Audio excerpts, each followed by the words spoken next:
O tema da nossa aula hoje é genética. Vamos iniciar a genética. Hoje, a genética é o ramo da biologia que mais se desenvolveu, tá? Que mais avançou, tá? E esses avanços da genética não influenciaram só a biologia, não. Influenciaram principalmente a medicina. Então, a medicina também avançou graças às descobertas de genética. Tanto é que hoje um setor da medicina que mais se destaca, tá, nessas situações de pesquisas, para conseguir cura de doença, conseguir vacinas, é a medicina molecular. Então, a medicina molecular é um desdobramento da genética. Bem, e o que é a genética? A genética é o ramo da biologia que estuda a transmissão das características hereditárias. O que a gente chama de características hereditárias são aquelas passadas de pai para filhos ao longo das gerações, certo? Bom, a gente considera o Mendel o pai da genética. Gregor Mendel, tá? Um monge austríaco, iniciou as pesquisas que acabaram gerando, né, a genética. Então, essas pesquisas do Mendel que desencadearam o surgimento da genética, elas aconteceram na segunda metade do século XIX. Tá? E o Mendel, ele é um dos caras, né, que se preocupavam com a hereditariedade. Então, ele era biólogo. Na realidade, ele não era biólogo, porque nessa época ainda não havia biologia. O correspondente à biologia de hoje chamava-se história natural. Tá? Então, além do biólogo da época, ele também era matemático. Então, ele estudou matemática também.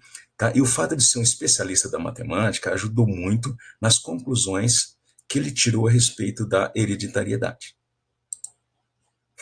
E na época do Mendel, havia mais lendas, né, do que informações concretas a respeito, né, da hereditariedade. Então, por exemplo, hoje a gente sabe por que que uma cadela, quando está grávida, gera como filhotinho um cachorro. Muita gente, mesmo na nossa época atual, tem certeza disso só porque sempre é o que acontece. Olha, ao longo do tempo, toda vez que uma cadela está grávida, nasce como filhote um cachorrinho. Então, na época do Mendel, o predomínio era esse. É assim? É. E por que você sabe que é? É porque sempre acontece assim. Tá? Agora, o Mendel, um dos caras inconformados, ele se perguntava, né? Por que que uma cadela, quando está grávida, não tem como filhote um porquinho? Tá? Então a gente sabe que isso não acontece. Uma outra situação, tá? Que só quem tem o fundamento técnico sabe por que que um porquinho não nasce de uma cadela. Tá? Mas hoje, a maioria das pessoas sabe o motivo disso não acontecer, porque já entende a hereditariedade. Agora, esses princípios da hereditariedade, eles foram lançados pelo Mendel como resultado das suas pesquisas. Tá? Então, é certo que ao longo do tempo, né, ao longo de milhares de anos, muitas pessoas tiveram essas dúvidas e se inconformaram. Mas só o Mendel conseguiu produzir pesquisas eficientes, né, que tiraram conclusões a respeito da hereditariedade. Tá? Então, é nesse ambiente que a gente vai começar a genética. O Mendel, nós vamos voltar a falar sobre ele, tá lá na primeira lei de Mendel. Mas, por enquanto, ele é o pai da genética. Ok? Então, modernamente, a genética mostra para nós como é que ocorre a formação de um ser vivo a partir das instruções que os pais passam para os filhos. Bom, e de acordo com a genética, esse é o dogma central da biologia. O dogma central de alguma coisa é o fundamento, é o preceito básico dessa alguma coisa. Por exemplo, o cristianismo. Tá? O dogma central do cristianismo é Cristo. Se não houvesse Cristo, não haveria o cristianismo. Então, com a biologia também é assim. Tá? O que a biologia faz? Estuda os seres vivos. E é assim que um ser vivo é produzido. Então, a substância mais importante que tem num ser vivo são as proteínas. São as proteínas que constroem os seres vivos. Cada característica de um ser vivo depende de proteínas. Então, as proteínas, elas constroem os seres vivos e colocam para funcionar. Cada característica nossa tem por trás uma proteína. Então, o que a célula faz o tempo todo, turminha, é produzir proteínas. Para cada tarefa, ela produz uma proteína. Então, as proteínas constroem os seres vivos e colocam para funcionar. São milhares de características nossas, cada uma dependente de uma proteína. Então, a célula fabrica milhares e milhares de proteínas o tempo todo. Se duas proteínas são iguais, elas desempenham a mesma função. Então, para desempenhar funções diferentes, elas têm que ser diferentes. Então, as células fabricam proteínas diferentes. E cada proteína tem a sua receita. E essa receita está no DNA. Receita de cada proteína que a célula fabrica está contida no DNA. Então, é por isso que o DNA tem esse glamour todo. A substância mais importante dos seres vivos, tá, são as proteínas. Mas o manda-chuva é o DNA. Por quê? Ele tem receita de todas as proteínas. Se a célula quer realizar uma função, ela tem que fabricar para isso uma proteína e tem que buscar a receita no DNA. Se o DNA der receita, a célula fabrica a proteína e desempenha aquela função.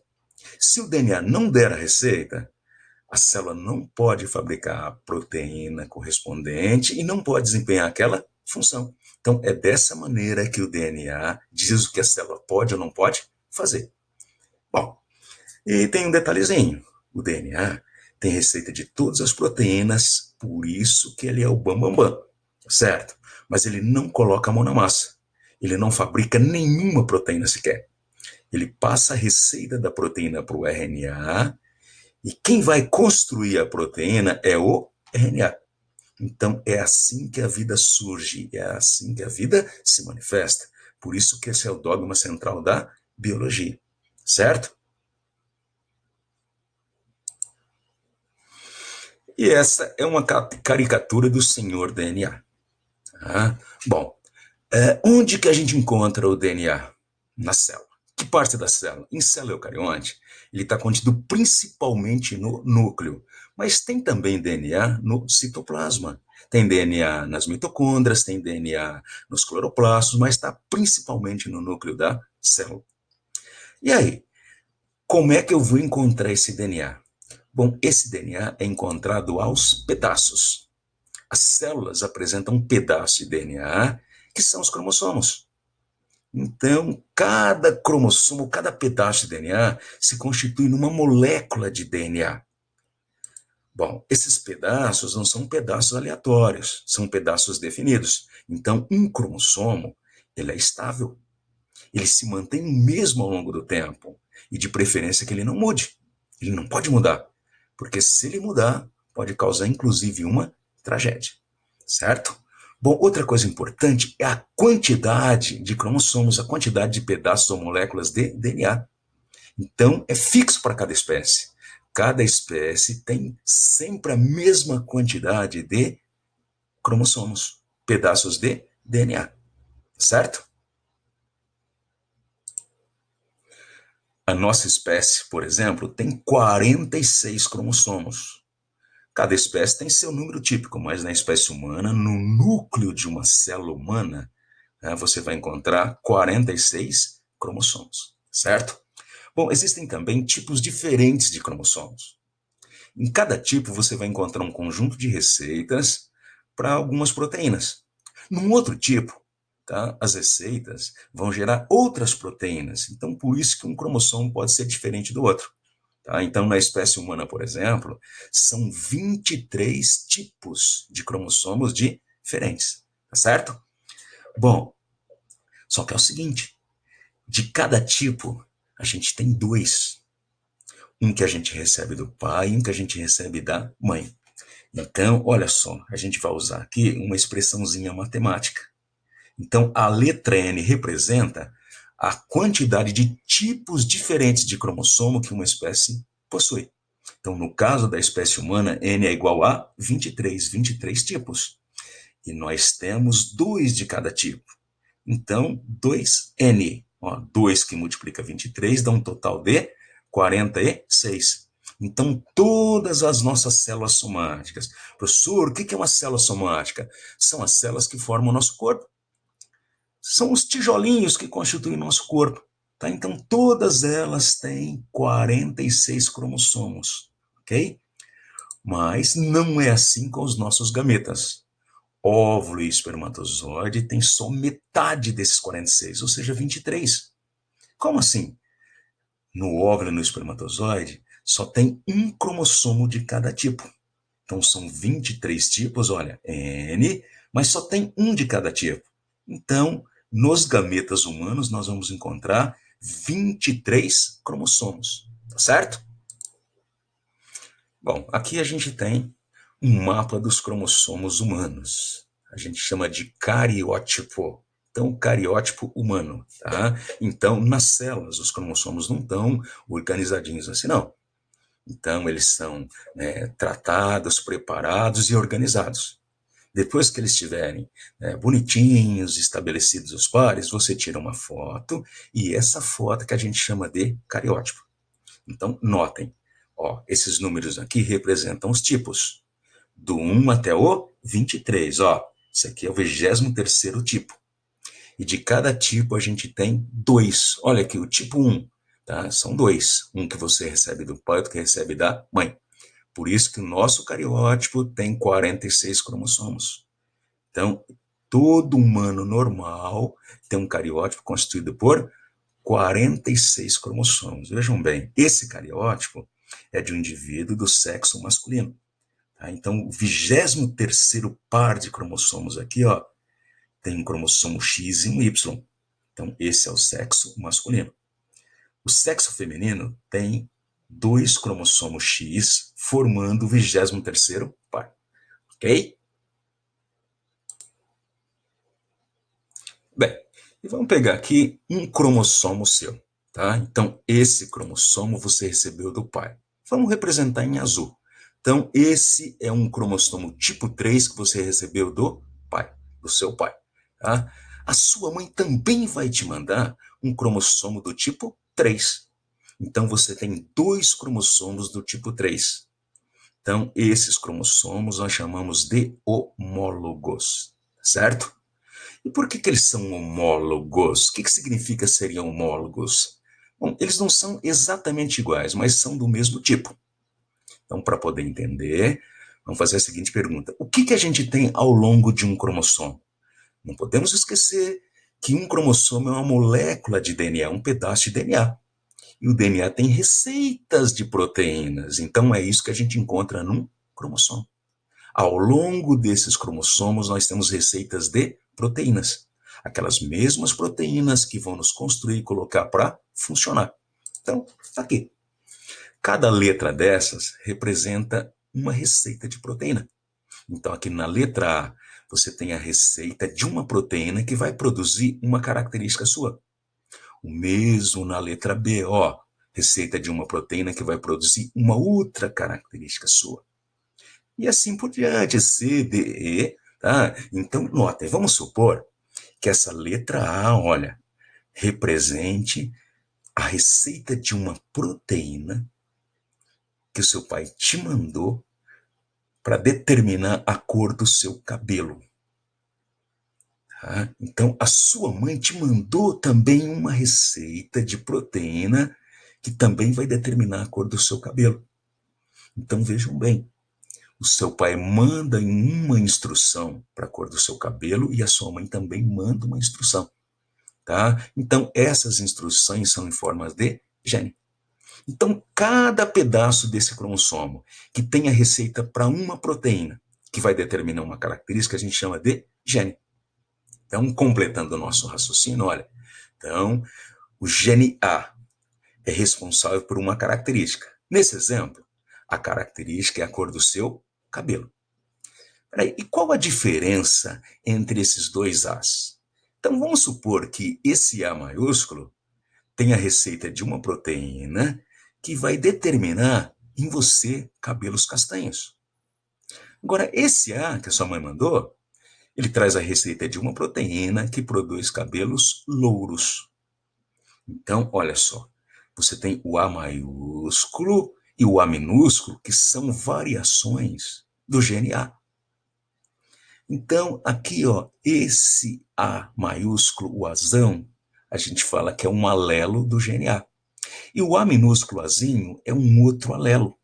Então, você tem o gene para uma característica, tá certo? E aí você tem as variações desse gene, que a gente chama de alelos.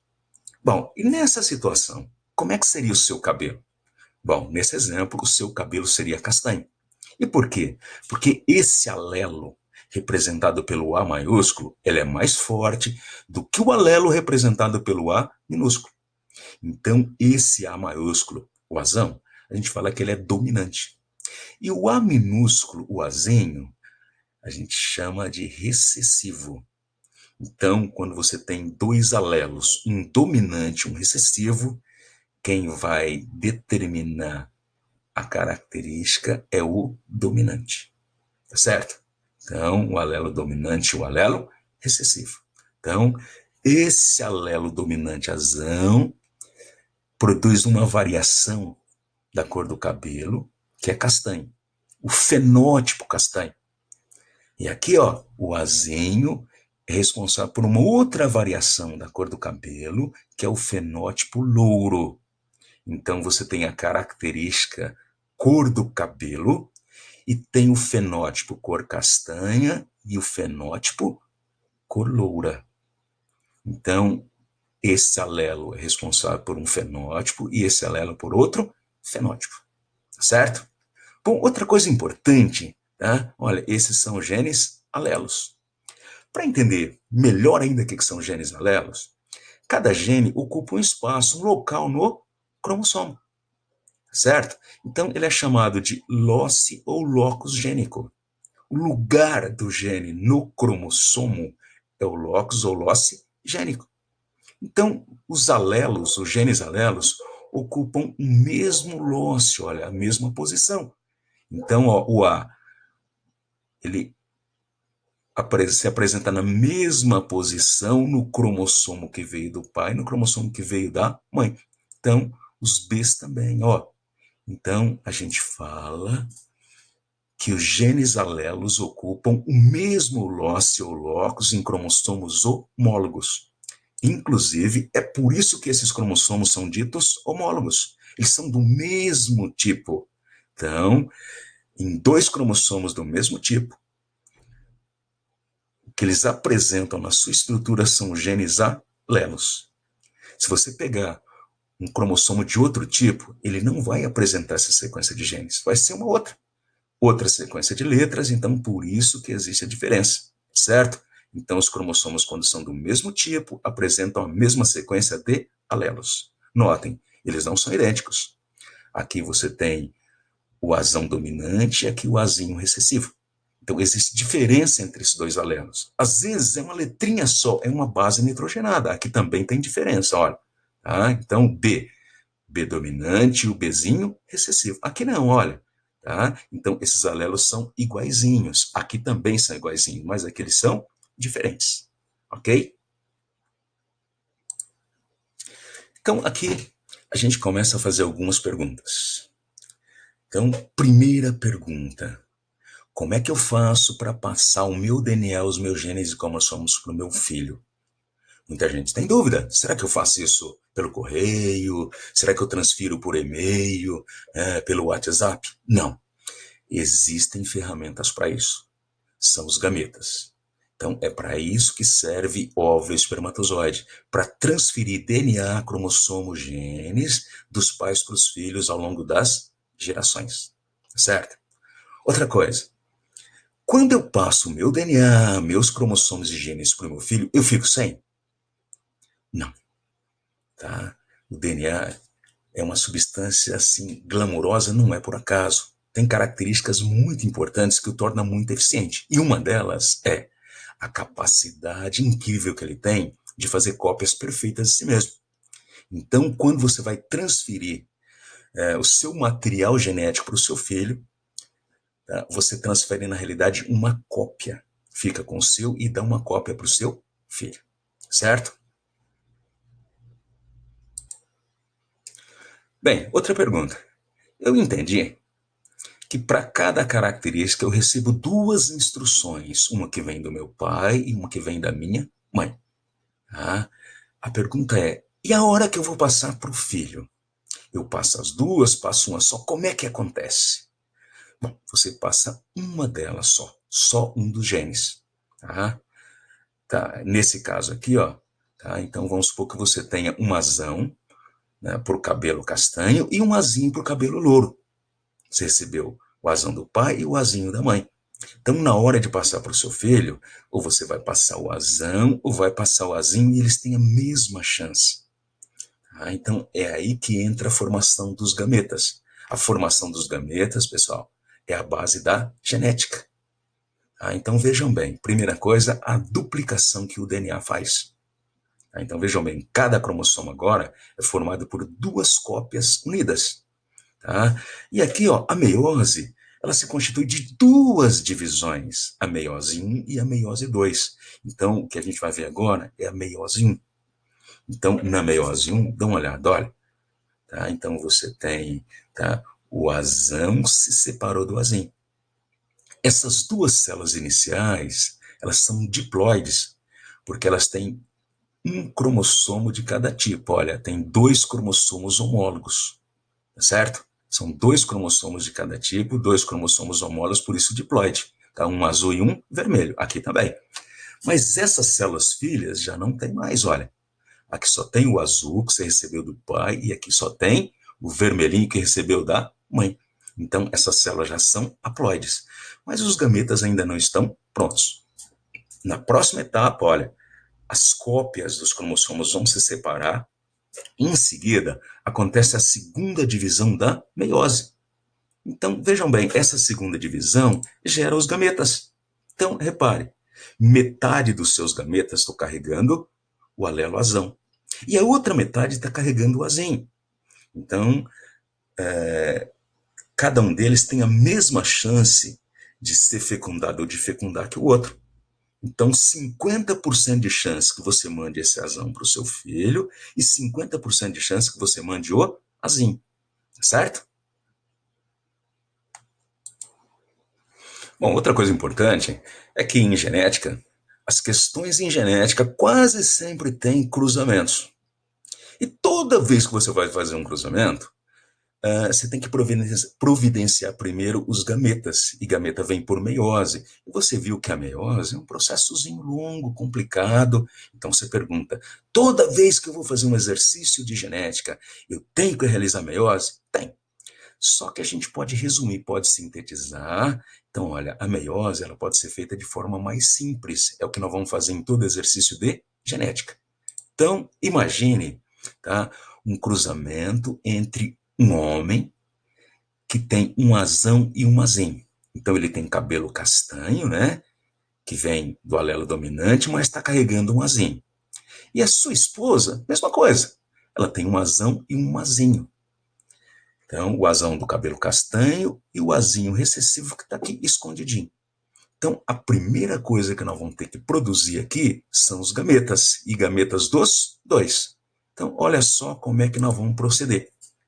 Nós vamos usar uma tabela chamada quadrado de Punnett, quadrado ou tabela de Punnett. Então, é aqui que a gente vai fazer a meiose. Então, dá uma olhada, ó. Nessa parte de cima da tabela, eu vou fazer a meiose. Então, aqui, olha, eu vou produzir os gametas do macho, do homem. Então, eu distribuo um alelo aqui e outro alelo aqui, de maneira que os gametas estão prontos. Então, ó, 50% dos espermatozoides desse cara estão carregando o azão e os outros 50% estão carregando o azinho. E com a esposa dele, a mesma coisa. Olha, você pega o azão e coloca nessa parte de cima e o azinho na parte de baixo. O que aconteceu? Produziu os óvulos. Então, metade dos óvulos dela estão carregando o azão e a outra metade está carregando o azinho. Ah, viu como é que foi simples? E o que nós vamos fazer agora? Bom, agora nós entramos na prática de genética. Então, desse cruzamento. Bom, nós vamos brincar de batalha naval.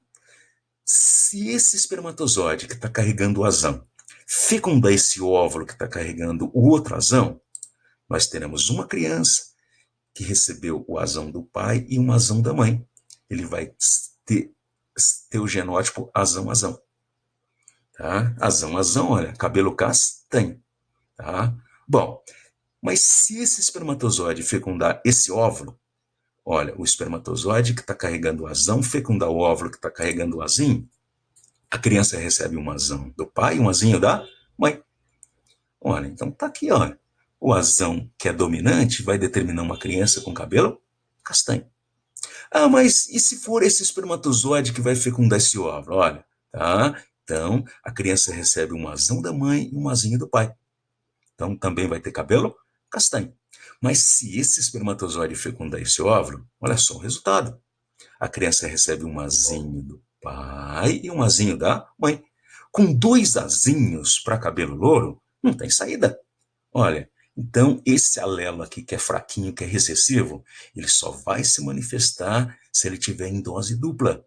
Porque se do lado dele tiver um dominante, ele vai ficar escondidinho, tá certo? Então, são esses os resultados desse cruzamento. Então, cada vez que essa mulher ficar grávida, tá, as chances de acontecer algo relacionado à cor do cabelo do filho está aqui. Tá? Então, vamos analisar esses resultados. Então, vejam bem, olha, se espera em cada gravidez que haja um quarto de probabilidade da criança ser azão-azão. Olha, tá? Um quarto ou 25% da criança ser azão-azão. Ok? Bom, um meio, metade ou 50% da criança ser azão-azinho. Olha só, ó, dos 4 resultados, 2 são azão-azinho. Ok? E aí, um quarto ou 25% de chances que a criança seja azinho-azinho. Tá? Então, interpretando isso, a criança sendo azão-azão ou azão-azinho, ela vai ter cabelo castanho. Então, essa chance é de 3 quartos ou 75%. Agora, quando ela é azinho-azinho, o cabelo vai ser louro. Então, essa probabilidade é de 25%. Então, quando essa mulher estiver grávida, a chance dela ter uma criança de cabelo castanho é 75%. E a chance dela ter uma criança de cabelo louro é 25%. Notem, ó, no casal, ambos têm cabelos castanhos, mas existe a chance da criança ter cabelo louro. Hoje que a gente sabe o fundamento técnico, a base técnica para isso, está tudo bem. Mas imagina no passado, quando não se conhecia essa genética do Mendel, quanta encrenca que isso deve ter dado. Ó, pai e mãe cabelos castanhos e nasce uma criança de cabelo louro. Bom, outra coisa muito importante na genética são os termos que a gente usa, os conceitos. Tá? Bom, daqui a algum tempo, né, de pouco tempo, você vai dominar todos esses termos. Tá? Mas, por enquanto, toda vez que você tiver dúvida, consulte essa tabelinha. Ok? Então, olha só. Aqui é a definição de cromossomo. O que é o cromossomo? Nós aprendemos. É um pedaço, uma molécula de DNA. E os cromossomos homólogos? É quando eles são do mesmo tipo, quando eles são correspondentes. E o gene? O gene é unidade hereditária. Então, o gene é um pedaço de cromossomo, um pedaço de DNA que tem a receita para uma proteína. E essa proteína é que vai construir uma característica. Então, cada característica sua depende do gene, de um gene. E os genes alelos? São aqueles genes que são referentes à mesma característica. São variações, né, que produzem fenótipos diferentes. E o gene dominante? É aquele gene que sempre se manifesta. Se do lado dele tiver um outro igual a ele, ele vai se manifestar. Se tiver um diferente, um recessivo, ele também se manifesta. E o gene recessivo? Esse não. Esse é mais fraco que o dominante e ele só vai se manifestar quando tiver em dose dupla, certo? E o genótipo? É um termo muito comum, nós vamos usar o tempo todo, é uma referência aos genes. Então, pode ser um gene só, dois, três, vários genes, ok? Então, genótipo significa genes. Bom, outro termo muito comum é homozigoto, homozigoto puro. Então, quando o genótipo do indivíduo é formado por alelos iguais, ele é homozigoto ou puro. Homo significa igual, puro não há mistura. Então, olha, podem ser dois alelos dominantes, ele vai ser homozigoto dominante. Ou dois alelos recessivos, ele vai ser homozigoto recessivo. Ok? Bom, e o heterozigoto ou híbrido? Hétero significa diferente. Híbrido significa mistura. Então, é o genótipo formado por um par de alelos diferentes. Olha só, tá? Você tem o azão que é dominante, o azinho que é recessivo. Esse é o heterozigoto. E o fenótipo? Bom, o fenótipo é o que eu vejo, porque eu não vejo o seu genes, eu não vejo o seu genótipo. Então você me diz que é azão, azão ou azão, azinha, eu não consigo enxergar os genes. Tá? Eu só consigo enxergar que você tem cabelos castanhos. Então eu só consigo enxergar a, o genótipo manifestado ou a manifestação do genótipo. Então, a sua aparência, o que os genes produzem, a gente chama de fenótipo. Então, quando eu olho para você, eu não vejo os seus genes, eu não vejo o seu genótipo, o que eu vejo é o seu fenótipo. Então, fenótipo, né, são as características que eu vejo ou que eu consigo perceber. Tá? Bom, e o fenótipo ele é dependente dos genes, mas também do ambiente. Então, o que existe em você, o seu fenótipo, é resultado da manifestação dos genes, mas também sofre interferência do ambiente. Então, imagine a minha pele. Então, se eu tenho a pele branca, isso é uma determinação genética. Então, meu genótipo faz com que eu tenha a pele branca, ok? Bom, mas de repente eu vou para a praia, fico lá 2 semanas e volto bronzeado, a minha pele escureceu. Então, nesse intervalo, não houve mudança do meu genótipo, tá? Mas o meu fenótipo, a aparência da minha pele mudou. Tá? Então, foi o ambiente, a ação do sol na minha pele é que alterou a minha aparência. Então, fenótipo, o que eu sou, tá? A minha aparência é resultante da ação dos genes com interferência do ambiente. Então, em algumas características, tá, o genótipo é mais importante que o ambiente. Tem outras características que o ambiente, tá, influencia mais do que o genótipo. E tem algumas características que é meio a meio. Ok? Bom, e aqui é um exemplo disso. Uma fenocópia. O termo fenocópia designa um fenótipo, uma aparência que não corresponde ao genótipo, ao conjunto de genes. Então, imagina aquele seu amigo que tem cabelo castanho. Então, isso é decorrente do seu genótipo. Aí ele enjoa desse visual do cabelo castanho, né? E tinge o cabelo de lourinho. Então fica com cabelo louro. Então quando você olha para ele, ele está de cabelo louro. Mas você sabe que aquela aparência não é correspondente aos genes que determina a cor do seu cabelo. Então, nesse momento, esse indivíduo tá se portando como uma fenocópia. Quando a aparência, o fenótipo, não corresponde ao genótipo. Ok? Bom, outra coisa importante aqui em genética, a gente costuma virar um pouco fofoqueiro, né? Começa a falar da vida alheia, começa a cuidar das famílias.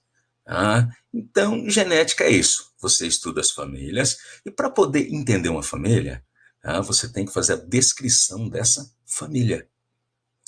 E para poder economizar, tá, em texto e também em tempo, criou-se uma simbologia. Então, heredograma, genealogia ou árvore genealógica é um conjunto de símbolos que a gente usa, né, para poder descrever as famílias, os indivíduos, tá, com precisão e economia de tempo. Então, tá aqui, ó. Quando é um quadrado, um quadrilátero, isso representa o macho. Se é uma circunferência, é a fêmea. Um losango ou um triângulo representa alguém que o sexo não foi informado. Se porventura, né, o macho ou a fêmea aparece com uma cor diferente em evidência, significa que ele é afetado por algo diferente do normal.